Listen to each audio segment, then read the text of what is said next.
Chapter ৮৫ urgency. অদ্ভুত, প্যাঁচানো আর অস্পষ্ট সেই তরঙ্গটা খুব অল্প সময়ের জন্যই ছিল। একটু পরেই ক্লাইনের মনে হল সে হয়তো ভুল কিছু দেখছে বা কল্পনা করছে। স্পিরিচুয়াল পারসেপশনে সে যদি নিজেকে বেশ দক্ষ বলে না জানত, তাহলে খুব সম্ভবত এই অস্বাভাবিক ব্যাপারটাকে সে স্রেফ মনের ভুল বলে উড়িয়ে দিত। ওপরতলায় নিজের বোনের কথা ভেবে ক্লাইনের কপালে ভাঁজ পড়ল। হাতের ছড়িটা শক্ত করে চেপে ধরে সে বাথরুমের পাশ দিয়ে খুঁড়িয়ে খুঁড়িয়ে উড পরিবারের সিঁড়ির দিকে এগিয়ে গেল। নিজের স্পিরিচুয়াল পারসেপশন দিয়ে সেই অদ্ভুত তরঙ্গের রেশ ধরে সে দ্রুত সিঁড়ি ভেঙে ওপরে উঠে এল। তারপর বারান্দার ঠিক পাশের লিভিং রুমটার সামনে এসে দাঁড়াল। এটাই হওয়ার কথা, বিড়বিড় করে কথাটা বলে ক্লাইন হাত তুলল। তারপর নিজের দুই ভ্রুর মাঝখানের জায়গাটিতে দুবার টোকা দিল। দেয়াল আর বড় কাঠের দরজা ভেদ করে ভেতরের আভাগুলো তার দৃষ্টিতে ধরা পড়ল।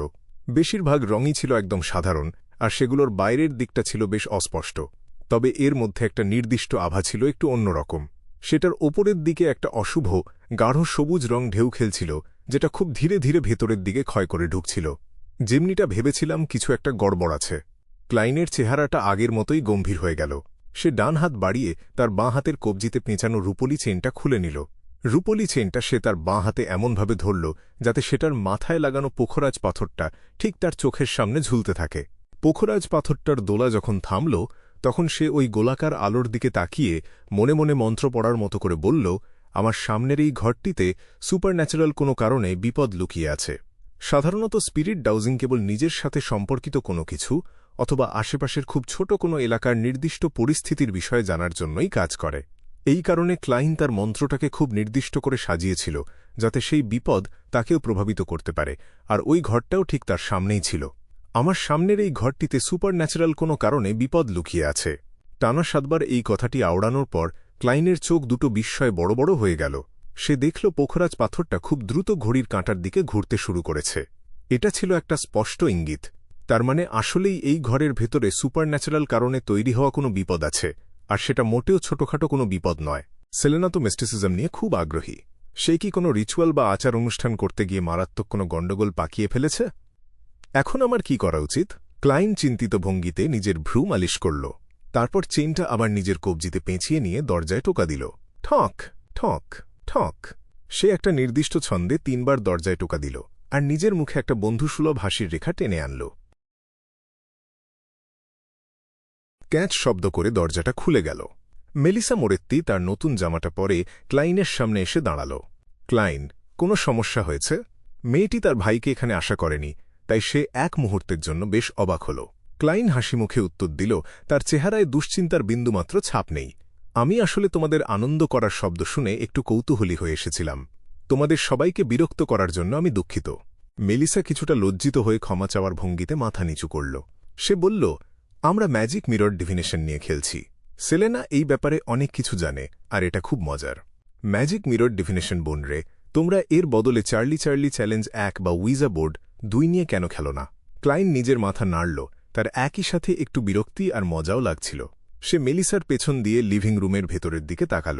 সে দেখতে পেল সেলেনাকে, তার মুখে উজ্জ্বল হাসি আর গালে গভীর টোল।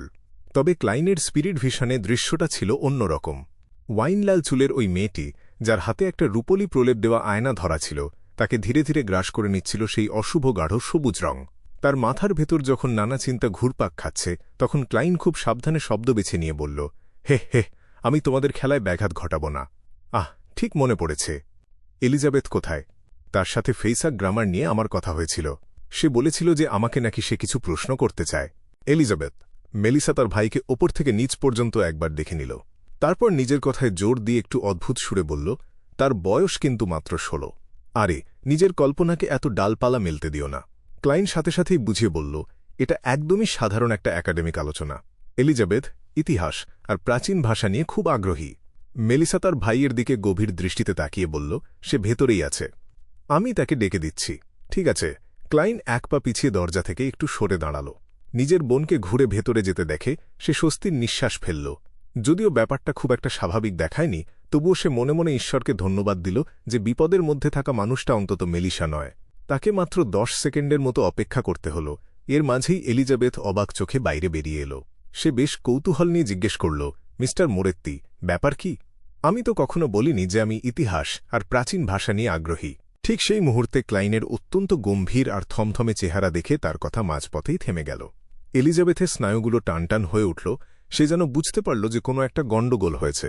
ক্লাইন আড়াআড়িভাবে কয়েক পা হেঁটে গেল, ইশারায় এলিজাবেথকে দরজার পেছনে কিছুটা লুকিয়ে দাঁড়াতে বলল। গোলগাল চেহারার ওই মেয়েটি হঠাৎ করেই পরিবেশের এই গম্ভীর ভাব দেখে ঘাবড়ে গিয়েছিল, তাই সে অবচেতনভাবেই ক্লাইনের ইশারা মেনে চলল। তুমি তো জানোই আমি মিস্টিসিজম নিয়ে বেশ আগ্রহী। ক্লাইন থেমে গিয়ে ঘুরে দাঁড়াল, তারপর সরাসরি আসল কথায় চলে এল। এলিজাবেথ মাথা নেড়ে উত্তর দিল, হ্যাঁ, আমার তো এমনকি এটাও মনে হয় যে আপনি মিস্টিসিজমে একজন বিশেষজ্ঞ। না, আমি শুধুই একজন আগ্রহী মানুষ, তবে এটা আমাকে বুঝতে বাধা দেয়নি যে তোমাদের ওই ম্যাজিক মিরর ডিভিনেশনটা একটা বড়সড় সমস্যায় পরিণত হয়েছে। ক্লাইন খুব ভারী গলায় বলল। সমস্যা?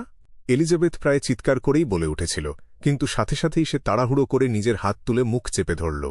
ক্লাইন এক মুহূর্ত চিন্তা করে বলল, আমি জানি শুধু আমার মুখের কথায় তোমার জন্য এটা বিশ্বাস করা খুব কঠিন হবে।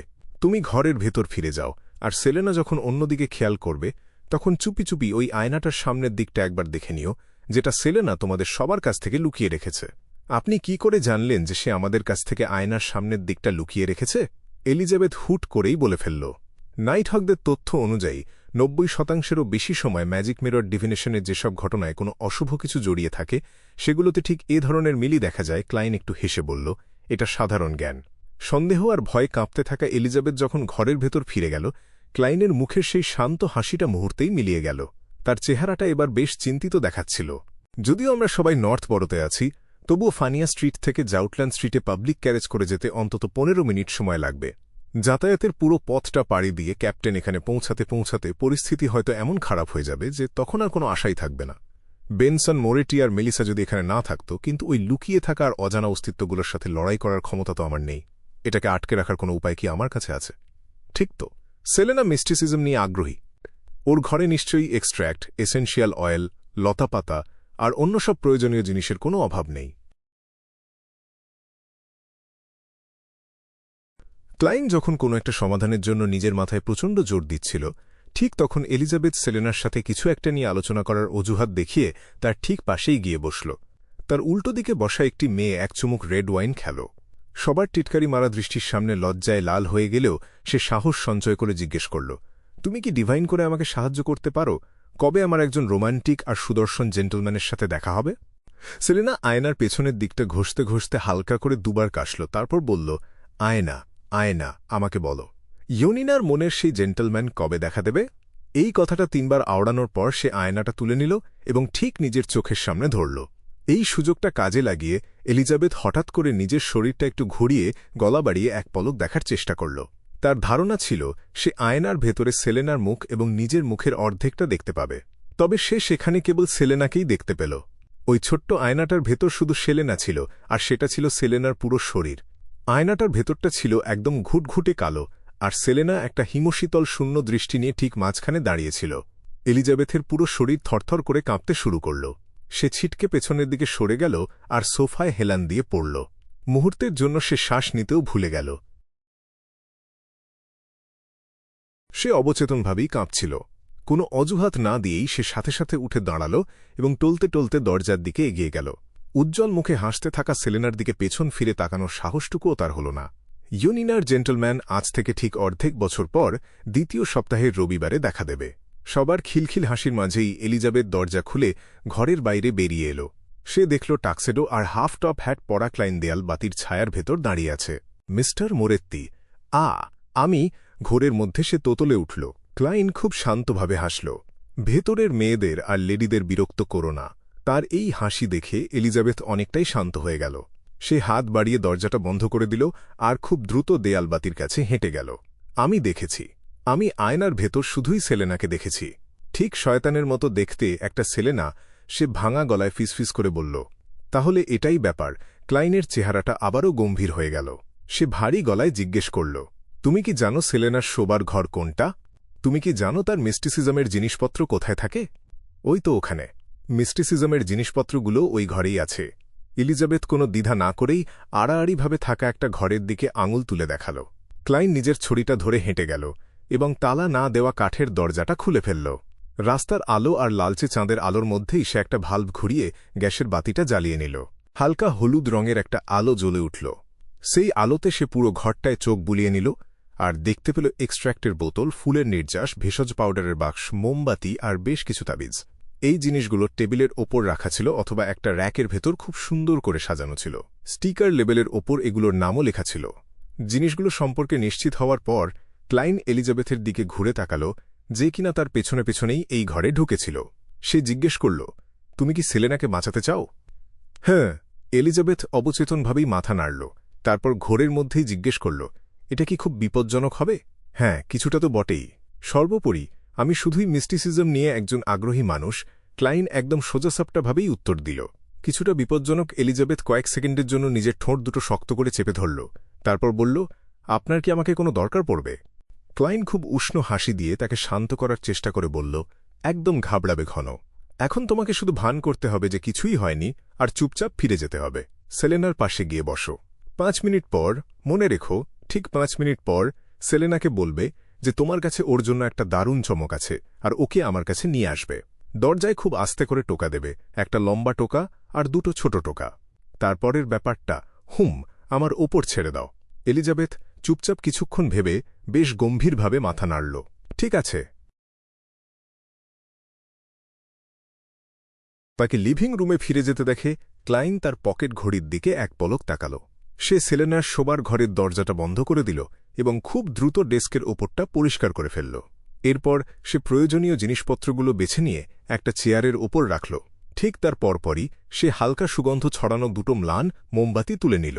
সে মোমবাতি দুটোকে ডেস্কের ওপরের দিকে বাঁ এবং ডান কোণায় বসিয়ে দিল। এগুলো ছিল লেডি অফ ক্রিমসন এবং দুর্ভাগ্য ও ভয়ের সম্রাজ্ঞীর প্রতীক। ক্লাইনের পরিকল্পনা ছিল এখানে একটা রিচুয়াল বা আচারের আয়োজন করার, যাতে সে অ্যাভারনাইট গডেসের শক্তি ধার করে সেই রহস্যময় আর অজানা অস্তিত্বটাকে তাড়িয়ে দিতে পারে যেটা সেলেনাকে গ্রাস করছিল। যেহেতু সে কেবল একজন সিকোয়েন্স নয়, তাই তার জানা রিচুয়ালিস্টিক ম্যাজিক খুব একটা শক্তিশালী ছিল না। এতে সফল হওয়ার জন্য তার এলিজাবেথকে দরকার ছিল, যাতে সে সেলেনাকে ফুসলিয়ে একটা সিলিং সার্কেলের ভেতরে নিয়ে আসতে পারে, ঠিক বেদির কাছাকাছি জায়গাটায়। তাই তাকে এমন পরিস্থিতির কথাও মাথায় রাখতে হচ্ছিল যেখানে সেলেনা হয়তো ব্যাপারটা বুঝে ফেলবে আর বাধা দেওয়ার চেষ্টা করবে। এইসব কারণে ক্লাইন সাসপেনশন স্টাইলের রিচুয়ালিস্টিক ম্যাজিক ব্যবহার করার পরিকল্পনা করল। একটা কাগজ পেন্সিলের খেলা, যেখানে পেন্সিল ধরে বা ভারসাম্য বজায় রেখে সেগুলোর মাধ্যমে জিজ্ঞেস করা প্রশ্নের উত্তর পাওয়া যায়। 2 এমন একটা বোর্ড যার চারপাশে অক্ষর, সংখ্যা এবং অন্যান্য চিহ্ন থাকে, যেখানে প্ল্যানচেট, নড়াচড়া করার মতো পয়েন্টার অথবা উল্টে রাখা গ্লাস সিয়েন্সের সময় মানুষের করা প্রশ্নের উত্তর দিতে নড়েচড়ে বেড়ায়।